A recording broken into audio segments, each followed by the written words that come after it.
আসসালামু আলাইকুম প্রিয় দর্শক শ্রোতা,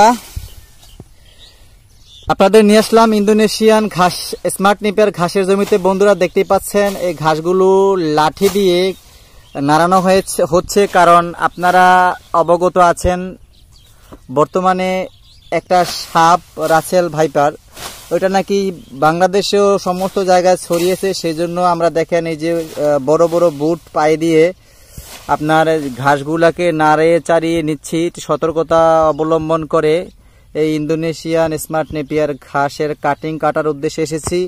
তো আপনারাও এরকম সতর্ক হয়ে মাঠে নামবেন। দেখেন তারপরেও বাকিটা আল্লাহ ভরসা। এই দেখেন আপনাদের জন্য ঘাস কাটার জন্য এত বেশি ঘাসগুলা হয়েছে, আসলে আপনার কাটার ঢুকানোর মতো জায়গা নাই, খুব সাবধানে ঘাসগুলা কাটতে হচ্ছে। সবচেয়ে ভালো মানের কাটিং উৎপাদন হয়েছে, এই জন্য গাছগুলা অনেক লম্বাটে হয়ে গেছে, এলোমেলো হয়ে গিয়েছে। 100% পরিপক্ক কাটিং। দেখেন এই যে শুকনো পাতার ভিতরে সমস্ত কাণ্ড জুড়েই কিন্তু আপনার পরিপক্ক কাটিং রয়েছে, আর সেই কাটিংগুলো আমরা আপনাদের উদ্দেশ্যেই কাটতেছি।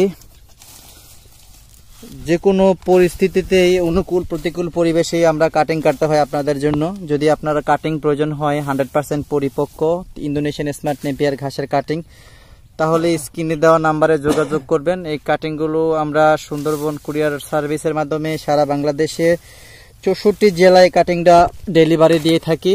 দেখেন 100% পরিপক্ক কাটিং।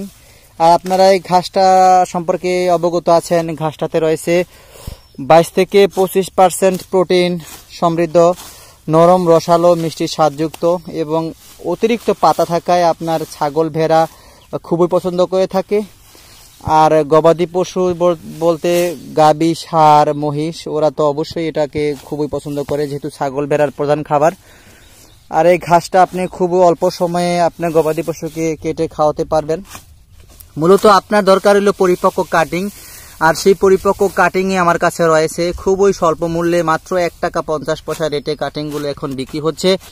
এই সুযোগে আপনি কাটিংগুলো হাতে নিয়ে রোপণ করতে পারেন। আর একবার যদি আপনি কাটিং রোপণ করেন তাহলে অনায়াসে 5 থেকে 7 বছর পর্যন্ত, কমপক্ষে 7 বছর পর্যন্ত আপনি এই একটা কাটিং দ্বারা আপনি এই ঘাসটা ফলন পাবেন, সারা বছর অনায়াসে ফলন পাবেন। আর এই ঘাসটা যে কোনো মাটিতে ভালো জন্মে, যেমন বেলে এঁটেল দোআঁশ যে কোনো মাটিতে ভালো জন্মে। আমি দেখিয়েছি আমার অনেক ভিডিওতে, ড্রেজিং করা বালির ভিতরে ঘাসটা উৎপাদন করা সম্ভব হয়েছে, খুব ভালো মানের ফলন পেয়েছি। তো আপনি যদি এই ঘাসটা এখনো রোপণ করে না থাকেন, আমি বলবো আপনি এই মুহূর্তে অফার থাকা অবস্থায় আপনি কাটিংটা রোপণ করে নিন। অবশ্যই আপনার গবাদি পশুর কাঁচা ঘাসের যোগান শতভাগ নিশ্চিত হবে। তো বন্ধুরা, এরকম ভিডিও পেতে যদি চ্যানেলটি ভালো লাগে থাকে অবশ্যই সাবস্ক্রাইব করে পাশে থাকবেন। সবার সুস্বাস্থ্য দীর্ঘায়ু কামনা করে বিদায় নিচ্ছি। আল্লাহ হাফেজ।